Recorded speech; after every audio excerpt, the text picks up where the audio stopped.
You know that feeling when you come home after a long time away and you expect everything to be exactly the same, but it isn't? That's what happened to me. My name is Kate.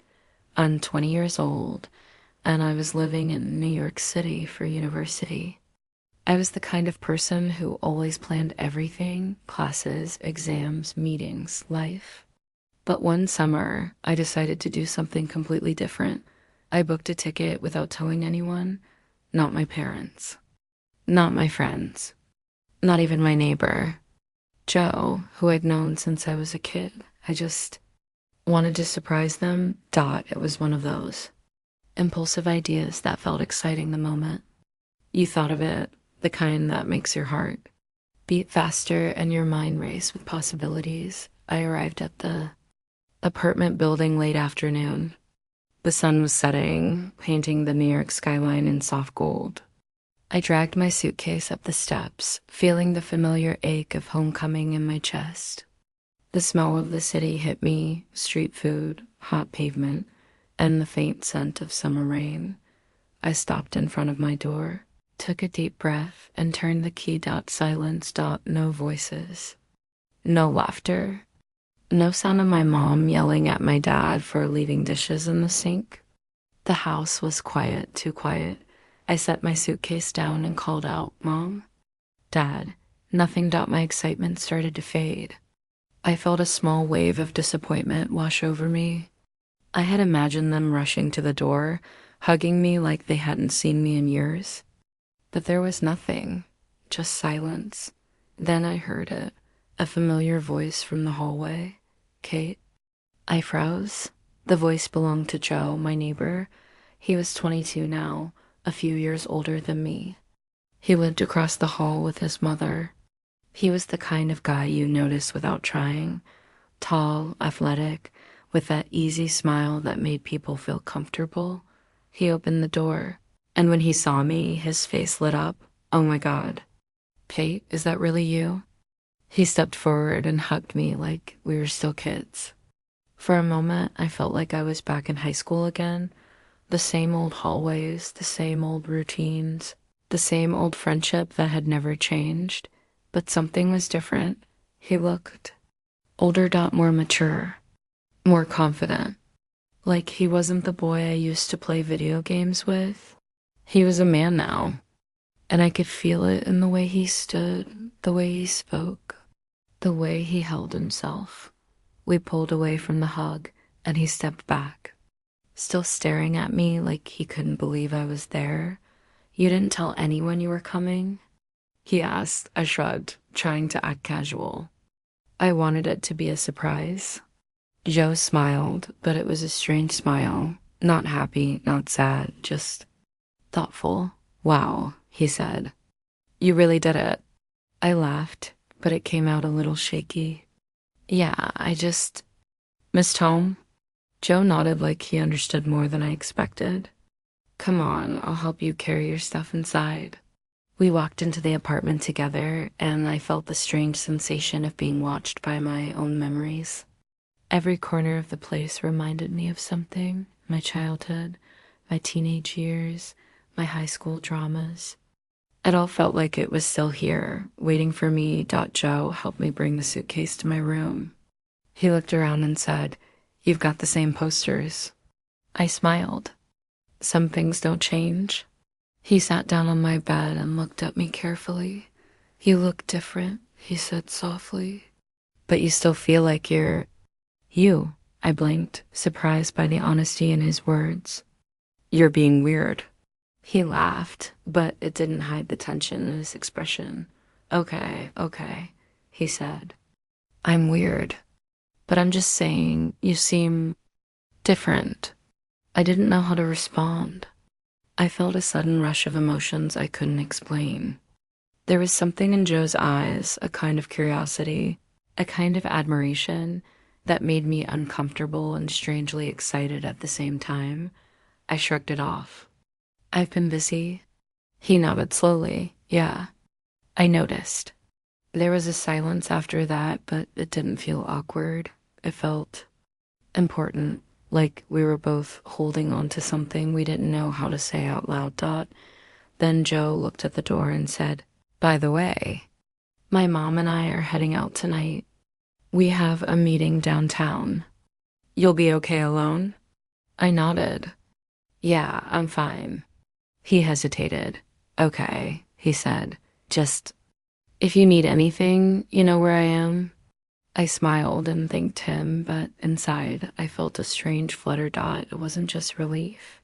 It was something else. Something like anticipation. As he left, I closed the door and leaned against it, trying to catch my breath. What was happening to me? Why did my heart feel like it was beating too fast? I tried to shake it off and walked to the bathroom to take a shower. I needed to wash away the dust of the trip and the strange feelings that were growing inside me. When the hot water hit my skin, I felt the tension leave my body. I closed my eyes and let the steam cover me. For the first time in months, I felt calm, but then I remembered Joe's voice and the way he looked at me, and the way his presence made my chest tighten. I finished the shower, put on a loose summer dress, and went to my room. I sat on my bed and pulled out my phone. I scrolled through my messages without really reading them. My mind was somewhere else. That's when I realized something I wasn't just missing. Home. I was missing the connection I used to feel. The kind of connection you only get when you know someone for years. The kind of connection that makes you feel safe, and the kind of connection that maybe you start to notice too late. I woke up the next morning to the sound of the city, not the loud, chaotic New York noise you hear in the middle of the day, but the soft, early morning sounds that make the city feel almost peaceful. A distant siren, a car door slamming, the low hum of someone sweeping the sidewalk. I lay in bed for a moment, just listening. It felt strange being back here. The apartment felt smaller than I remembered. The memories felt bigger. Then I remembered something else. Joe. I sat up quickly, my heart beating a little faster than it should have. I didn't know why I was thinking about him so much. We were neighbors. We were friends.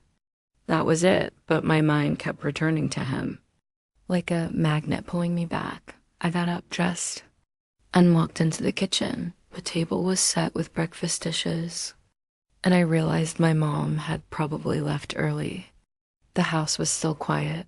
I poured myself a cup of coffee and sat down. As I stared at the cup, my phone buzzed. It was a message from Joe. Joe, morning. Hope you slept okay. I'm gonna grab some breakfast. Want to come? My stomach tightened. I hesitated for a second, and then I replied, "Kate, sure, I'll be there in a few." I put my phone down and tried to calm myself.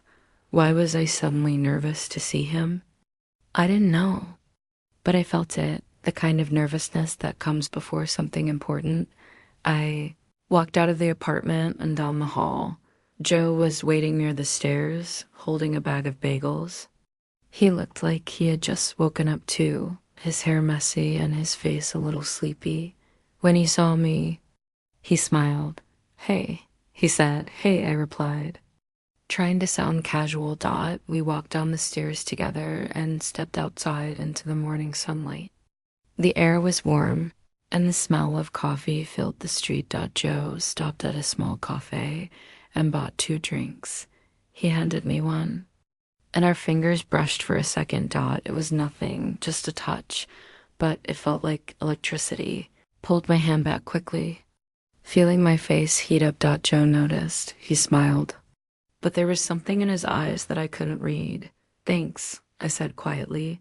We sat outside the cafe, watching the city wake up. There was a silence between us, but it didn't feel awkward. It felt like we were both thinking about the same thing. Joe finally broke it. "So, how's school?" he asked. I shrugged. "Busy, always busy." He nodded. "Yeah, I've noticed. You've been distant lately." I swallowed. "I know," I said. "I've been trying to keep up." Joe stared at me for a moment. "You're not the same," he said softly. I frowned. What do you mean? He looked down at his coffee cup, then back up at me. I don't know. It's like, you're here, but you're not really here.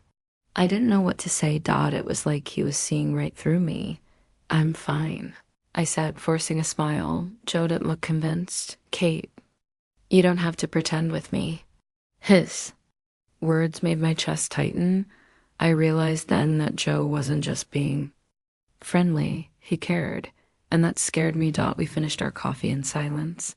When we walked back to the building, I tried to act normal, but I could feel his eyes on me the entire time. He opened the door for me and then said, "Are you sure you're okay?" I paused, Dot, then I nodded. Yeah. He looked relieved, but also worried. Okay, he said. If you need anything, just call me. I nodded again, then he did something I didn't expect. He leaned in and gave me a quick hug. It was friendly, not romantic, but the way his body felt against mine made my heart race. I pulled away and said, "Thanks." He smiled, and for a moment, I felt safe, Dot, but then the feeling disappeared because I realized something.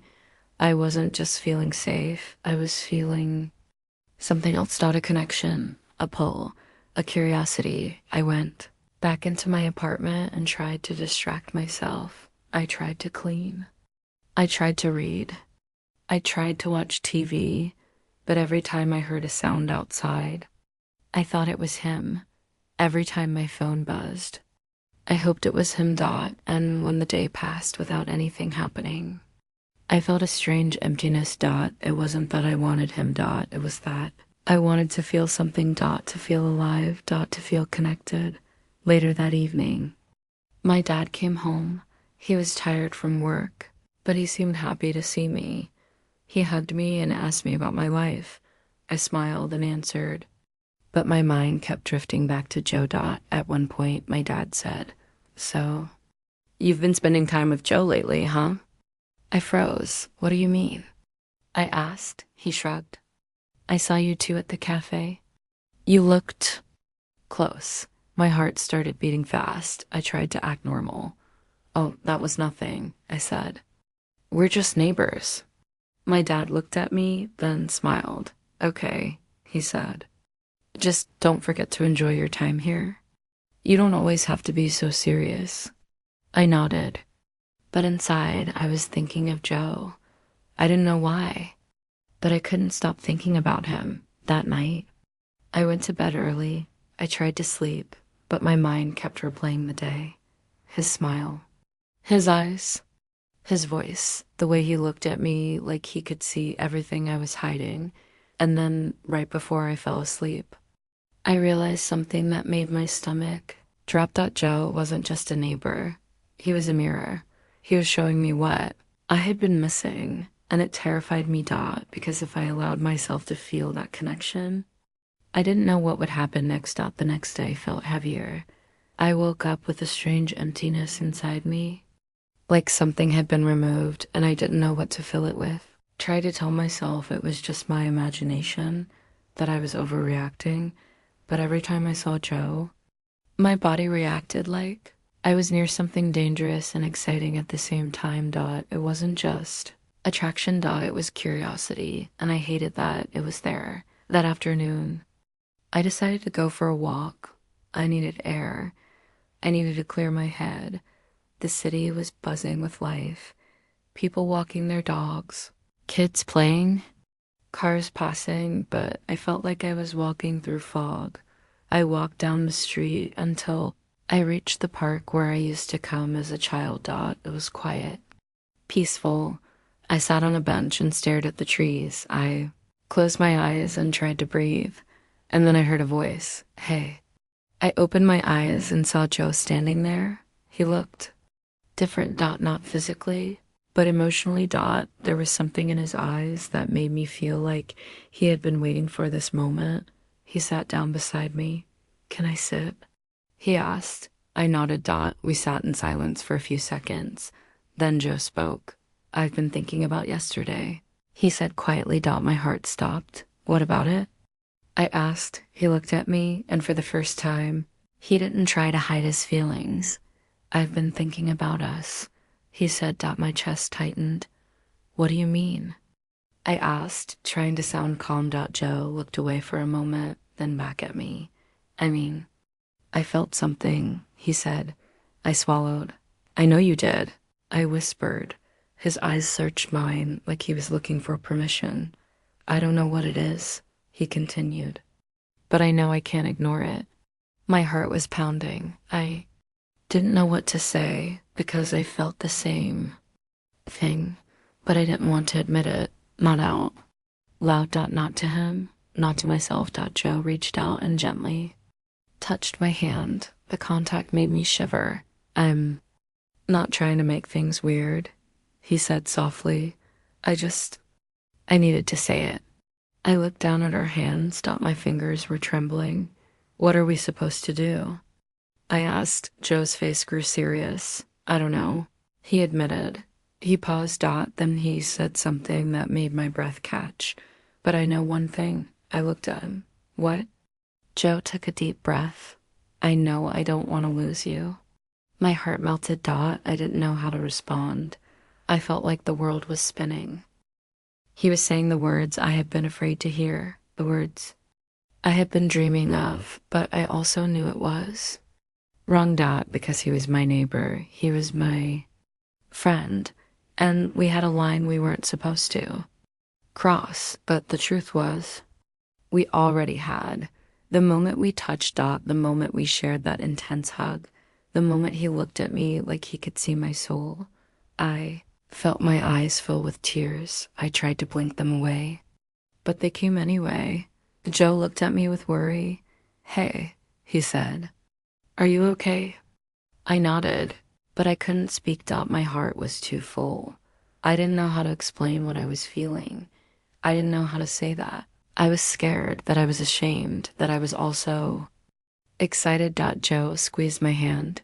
Listen, he said gently. We don't have to do anything. I looked at him. You're right, I said quietly. We don't have to do anything. But as soon as the words left my mouth, I realized they weren't true, because I wanted something and I didn't know how to stop it. Joe stood up. I'm sorry, he said. I shouldn't have said anything. I stood too. No, I said quickly. Don't be sorry. He looked at me, confused. I'm scared, I admitted. Joe's expression softened. I'm scared too, he said. He took a step closer. I don't want to hurt you, he said. My throat tightened. I don't want to hurt anyone, I whispered. Joe nodded. Then he did something that made my heart stop. He leaned in and kissed my forehead. It was gentle. It was safe. It was the kind of kiss you give someone you care about, and it was enough to make my entire body tremble. Looked up at him. His eyes were full of emotion. He whispered, I'm not going to push you. I felt my tears spill over. Thank you, I said. Joe nodded and stepped back. He walked away, leaving me alone on the bench. I sat there for a long time, staring at the ground. I felt like I was in a dream. I felt like my life had changed in one day. I didn't know what to do. I didn't know what would happen next. All I knew was that I couldn't ignore him, and I couldn't ignore myself. That night, I went back to my apartment and tried to sleep, but I couldn't. I kept replaying Joe's words in my head. I don't want to lose you. I'm scared. Too, I'm not going to push you. I realized something. Joe wasn't the problem. Problem was me. I was the one who was scared. I was the one who didn't believe I deserved love. Was the one who had spent my entire life trying to be perfect. And now, here I was, standing on the edge of something real. Something that could change my life. But I was afraid because I didn't know if I could handle it.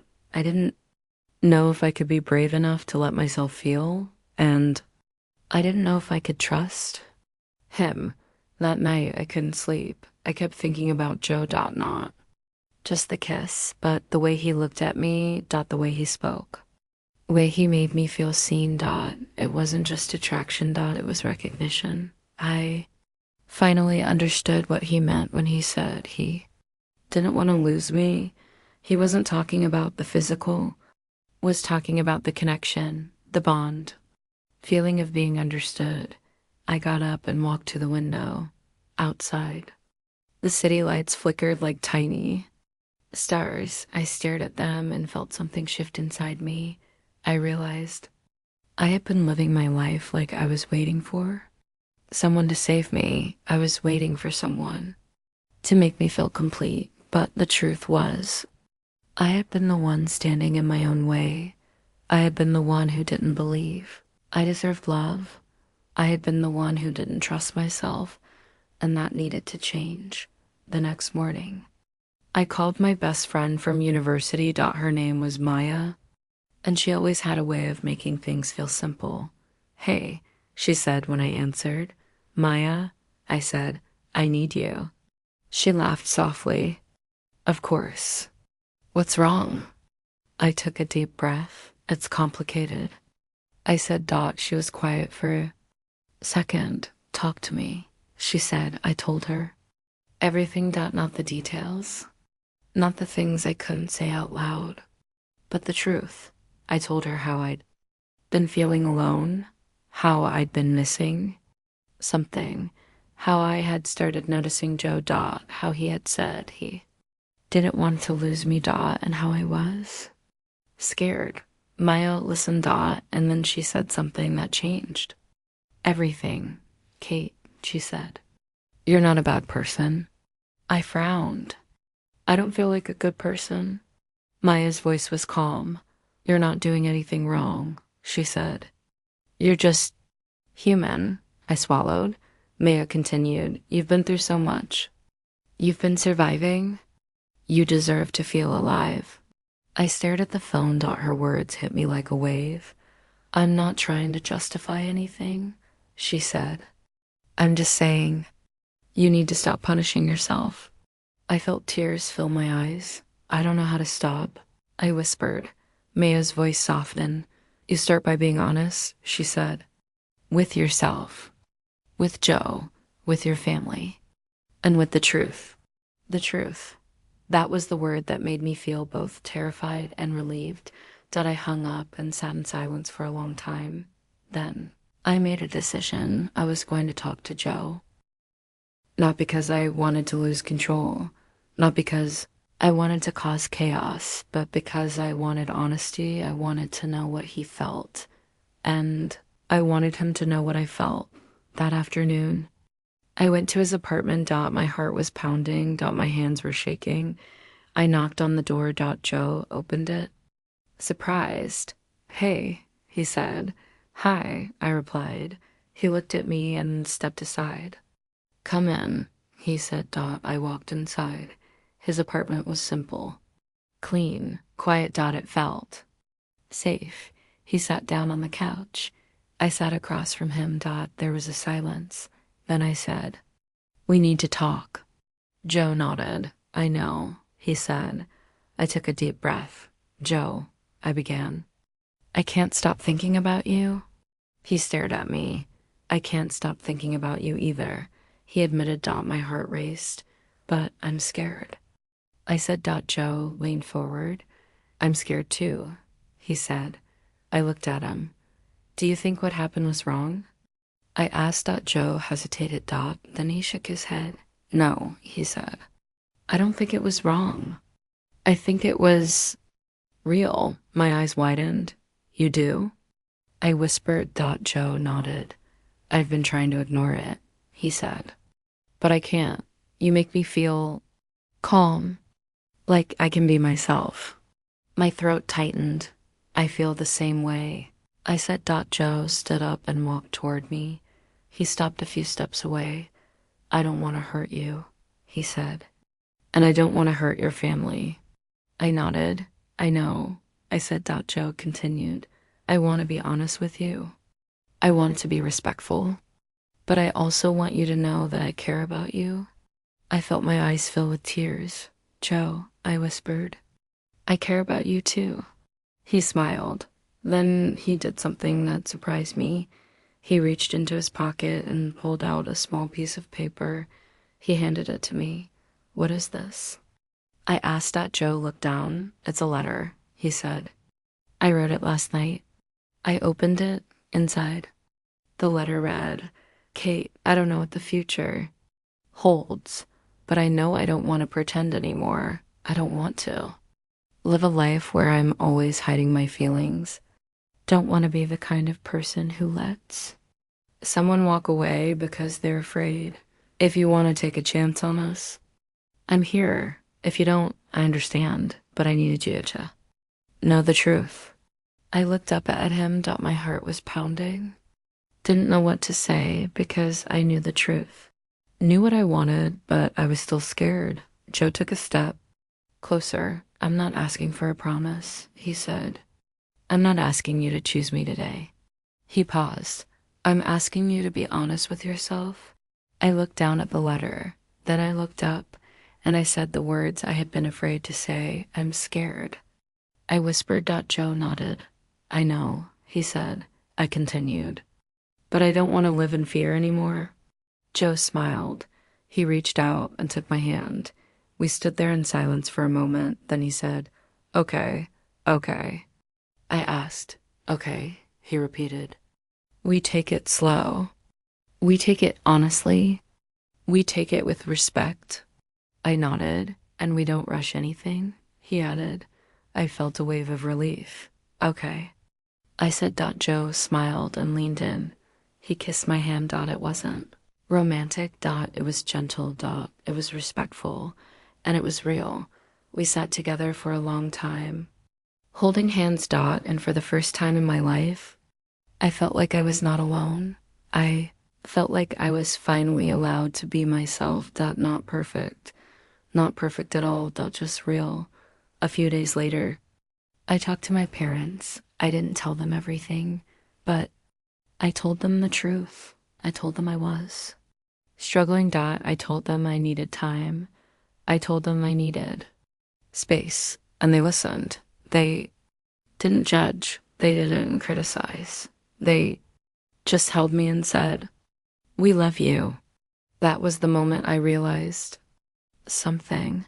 Love doesn't need perfection. It doesn't need a perfect story. It doesn't need a perfect person. It just needs honesty. And courage. I'm not saying everything was easy. It wasn't. There were moments of doubt. There were moments of fear. But every time I looked at Joe, I felt a peace that I had never felt before. He didn't make me feel like I had to be perfect.